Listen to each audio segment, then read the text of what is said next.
from where he'd come from to make contact with me. You know, that, my God, we've got all these people around the world who realize what's wrong. We may indeed be minorities, but in fact, we're actually majorities, because the majority has not even recognized what principles serve it yet.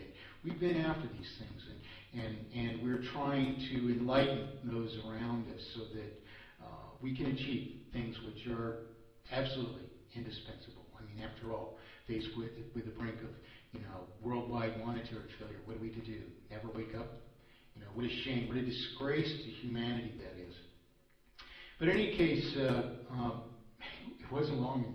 Suddenly, I was, you know, I had a question to answer. What is it like to live in a sovereign republic? Well, this question, of course,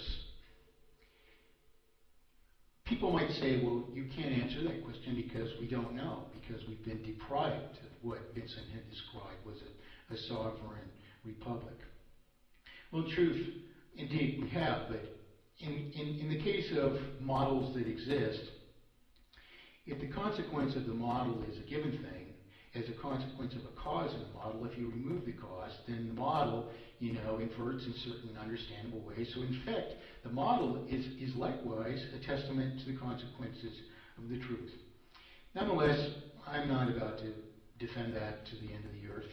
That's something that we can readily see by examining, you know, the issues before us. And in any case, I answered this question: what is it like to live in a sovereign republic?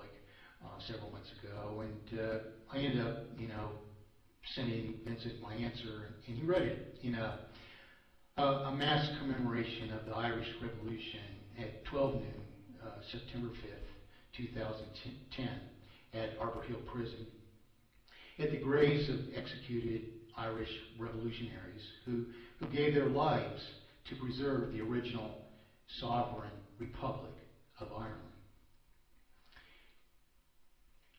In the definition of a sovereign republic, as Vincent Bourne explained it to me in regard to the actual lawful government of Ireland, all law is consensual and applicable only to the individuals who pass it. Something to think about. Whereas we might fear wrongly that this might result in many unenforceable laws and impossible administrative difficulties, authored therefore by impostors who are unfit to govern. On the contrary, it comprises a standard which forces a body of comprehensible, applicable law to be expressed in fewer universal principles. And most of all, then, in preserving every individual's right to reject impropriety, it largely restricts the suffering of poorly authored law to those who approve and deserve to suffer the consequences they set in motion. For example, the very form of a sovereign republic protects its citizens from representative betrayal. A politician cannot campaign to do one thing and simply succeed in violating their promise, because whatever they do is subject to public affirmation, which always determines who by refrain is exempt and who by consent is committed to the ramifications of obedience in a body of necessarily fundamental law, which in all cases is forcibly restrictive to the authors of its potential virtues or faults, as opposed to being forcibly imposed without our assent by a potentially wrongful majority upon all of us who are innocent of its faults. As such, a sovereign republic is perhaps the greatest, most conducive instrument for preserving the rightful exercise of liberty. While the founders of the American experiment compromised this vital protection of the individual against a potentially wrongful majority, in their initial agreement to create a more subvertible republic. Nonetheless, Thomas Jefferson wrote profoundly about the potentially great and disastrous offenses of errant majorities against rightful minorities, and thus what Jefferson most likely meant by the centerpiece of his Declaration of Independence, that standing for freedom from every conceivable offense is both our right and our duty.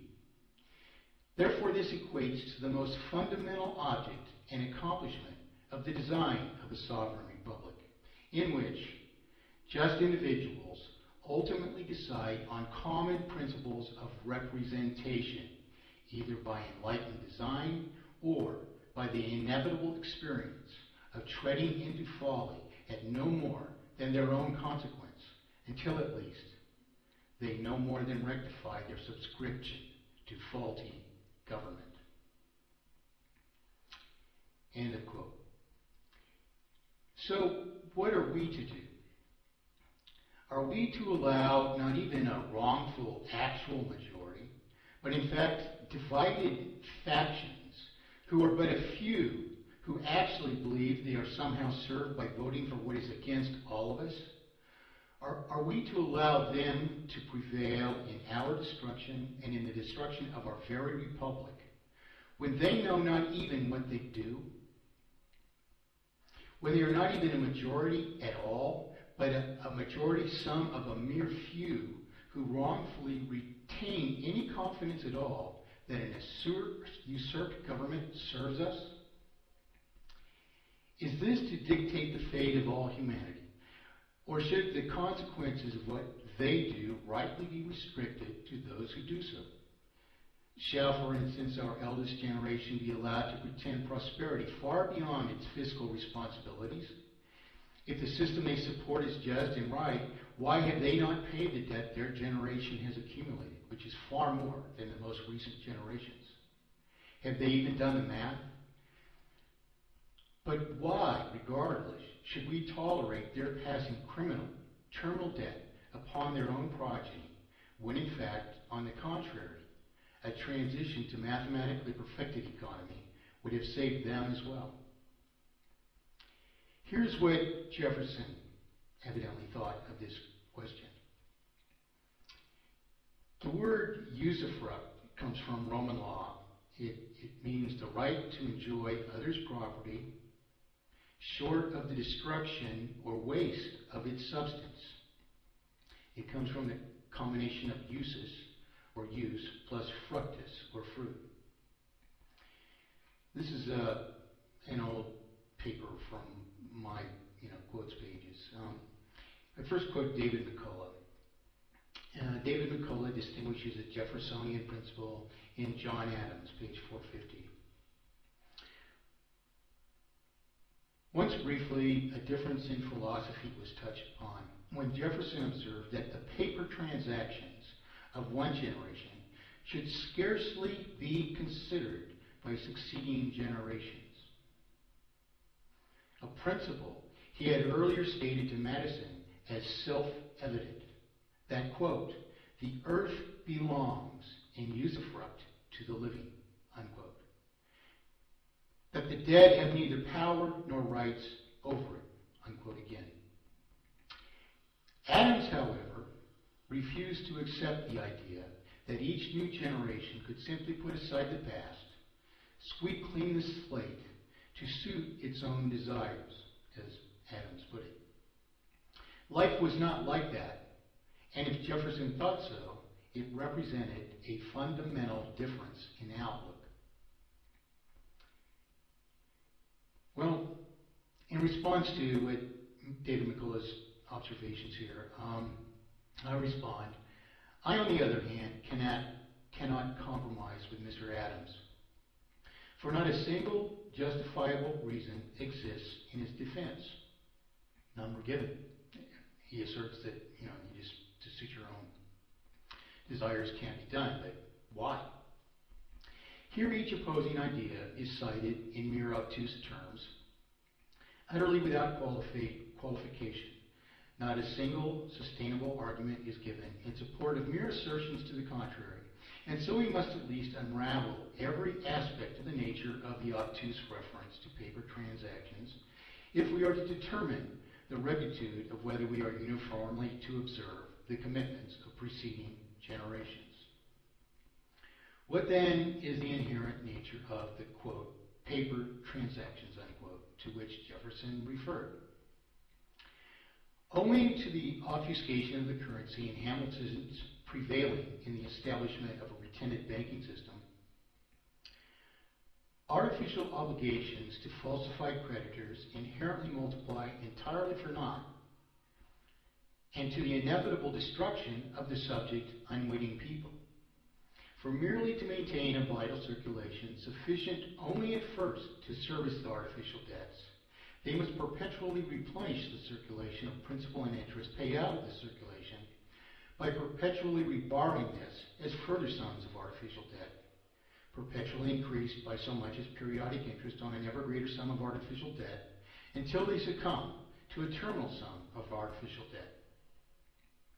If then, by no more than apathy and irreverence, irresponsible, condemning generations preserve mere imposed, pretended, quote, economies, unquote, which in fact then are even purposed first to line of principle into the ever unjustifiable possession of mere publishers of our promissory obligations to each other, who thereupon obfuscate the natural promissory obligation to retire principal from circulation into the hideous proposition that we can only, quote, borrow, unquote, our own promissory obligations from them, that the pretended banks can further pretend that earned and even deserved wealth is at risk, and if thereupon this ever unjustifiable and even unsustainable subjugation to usury can only multiply the first artificial indebtedness into even terminally usurious sums of artificial, ever-escalated debt.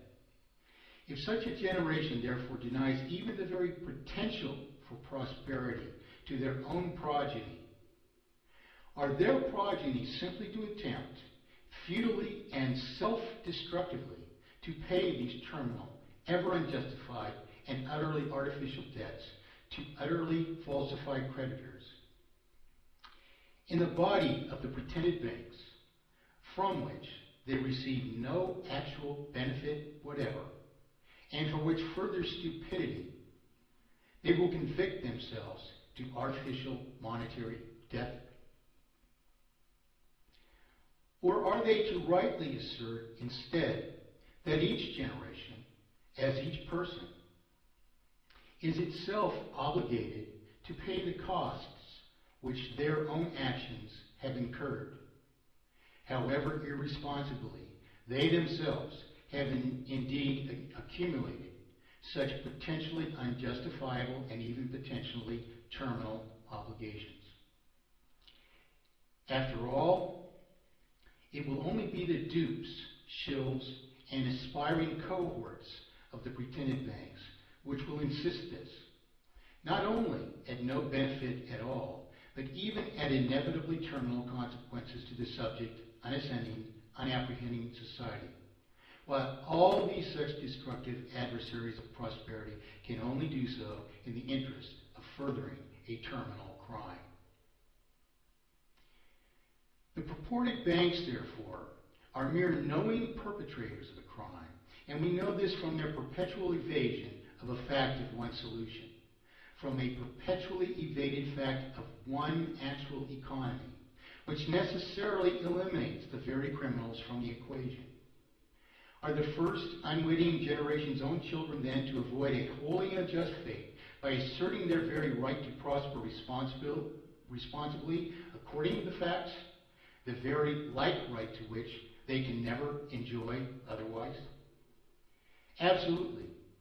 For the subsequent generation has no other choice, and no other course can be justified. Jefferson, therefore, is absolutely right beyond any and every conceivable doubt. Adams, on the other hand, can only be right if the contracting generations assume just obligations under just economy, the costs of which are justly levied on succeeding generations only if they benefit in direct proportion to whatever they